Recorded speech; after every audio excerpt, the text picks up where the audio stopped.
Everybody's talking about the stats, the home run, the no-hit innings, the ERA. But honestly, that's not even the scary part anymore. Because against Colorado, Shohei Ohtani didn't look fully locked in, and the Rockies still had absolutely no answer for him. That's when you realize this has gone way beyond a hot streak or another MVP season. We may be watching baseball's entire definition of a superstar get rewritten in real time, because what Ohtani is doing right now doesn't even feel normal for modern MLB anymore.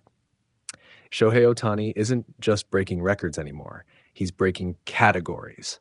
That's the only way to describe what happened against the Rockies, because traditional baseball comparisons are starting to fail. A leadoff home run, more than 6 no-hit innings, 7 strikeouts, sub 1.0 ERA entering June. And somehow, the most ridiculous part is this. No player in modern MLB history has ever accomplished the combination of feats Ohtani has now reached, not even separately across an entire career. That matters, because baseball history is enormous. More than a century of specialists, Hall of Famers, power hitters, flamethrowers, Cy Young winners, MVPs, and yet Ohtani keeps creating statistical territory where there are no historical neighbors. That's no longer greatness, that's isolation. The obvious narrative is easy. Ohtani dominates again. Dodgers win 4-1. Rockies overmatched. Another historic night.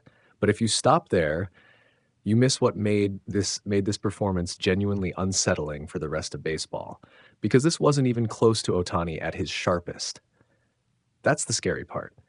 He walked 4 batters. His command drifted. His pitch count climbed quickly. There were stretches where he clearly didn't have full feel for the strike zone, and Colorado still couldn't touch him. That changes the conversation entirely, because dominant outings usually come from precision.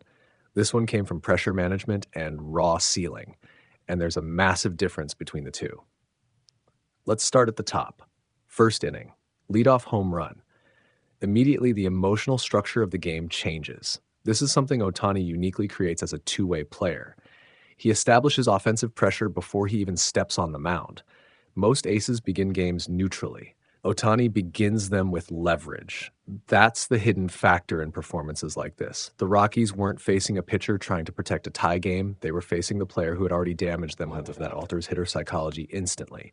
Now every at-bat carries urgency. Now every empty inning feels heavier. Now hitters start trying to get it back.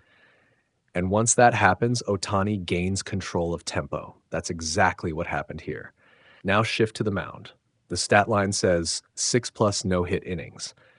But the process underneath it is fascinating, because Ohtani wasn't dominating through surgical efficiency. He was surviving through chaos control. That's a completely different skill.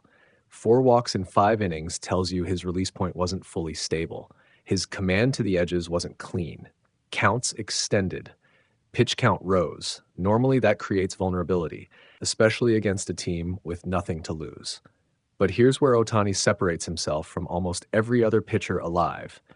Even when the command slips, the arsenal is so overwhelming that hitters still can't attack confidently. That's critical, because most pitchers become vulnerable when they fall behind in counts. Ohtani doesn't. His fastball velocity and splitter movement still force hesitation even in hitter-friendly situations. That's why Colorado looked uncomfortable despite getting favorable counts at times. They weren't seeing hittable mistakes consistently enough to commit aggressively, and hesitation against elite velocity is death. Now let's talk about the 4th inning. This was the real stress point of the game. Walk, hit batter, traffic building. And suddenly, the no-hitter almost becomes irrelevant because the bigger issue is momentum.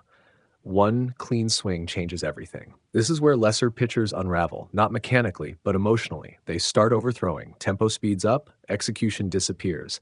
Instead, Ohtani stabilizes, not perfectly, but effectively. That's the key distinction. Elite pitching isn't about avoiding instability. It's about controlling damage inside instability. And that's exactly what he did. The Rockies score only through a groundout. Minimal damage, structure preserved. That inning might have been more impressive than the strikeouts because it revealed how sustainable this version of Ohtani might actually be. Now here's the realization moment. Ohtani no longer needs peak command to dominate games. That's terrifying because earlier in his career, dominance often depended on rhythm. When his mechanics synced up, he looked unhittable. When they drifted, outings became volatile. Now, the floor has risen dramatically. Even imperfect, Ohtani still looks like a Cy Young contender. That's a huge evolution, and it explains the ERA, 0.82 entering June, ninth lowest entering the month since earned runs became official in 1913. Think about the names attached to eras like that. Dead ball legends. Prime Pedro Martinez territory. Peak dominance seasons. And Ohtani is entering that statistical space while also hitting home runs at the top of the lineup. That shouldn't be possible. Now let's address Dave Roberts, because his decision is more important than people realize. Ohtani exits after 6 no-hit innings and 99 pitches. Immediately, the debate starts. Why pull him? Why not chase history? But this is where the Dodgers operate differently than most organizations. They prioritize sustainability over spectacle. And honestly, they're probably right, because the larger goal isn't a no-hitter in May, it's October, especially with Ohtani's workload. The Dodgers understand something critical. The danger with Ohtani isn't one outing. It's cumulative stress. Every inning matters more because he's carrying offensive responsibilities too. That changes recovery, that changes fatigue, that changes long-term risk. So Roberts pulling him wasn't fear. It was resource management. And ironically, that decision reveals how valuable Ohtani has become to the Dodgers structurally. They're not managing a pitcher. They're managing an entire ecosystem, because if Ohtani breaks down, it affects both the rotation and the lineup simultaneously. No other player creates that kind of organizational dependency. Now let's go deeper into the offensive side again. 9 home runs already. And notice how different his offensive rhythm looks compared to previous seasons. Less violent chasing, more controlled aggression. He's hunting pitches earlier in counts, but without expanding recklessly. That matters because it conserves energy, and conservation matters more now that he's fully pitching again. That's another hidden evolution.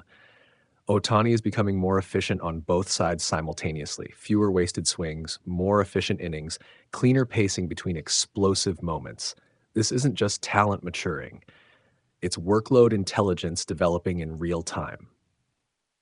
Now, zoom out to the Dodgers. They've won 12 of 14. The rotation has battled injuries and inconsistency at times. And once again, Ohtani is stabilizing everything. That's becoming a recurring pattern in his career. When systems around him wobble, he compresses pressure back onto himself. And somehow, instead of collapsing under it, he expands. That's rare even among superstars. Most stars elevate one phase of the game. Ohtani alters the entire emotional geometry of it. The opponent feels him constantly.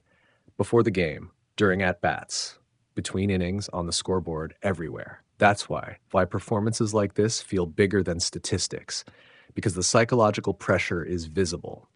Colorado wasn't just trying to hit a pitcher.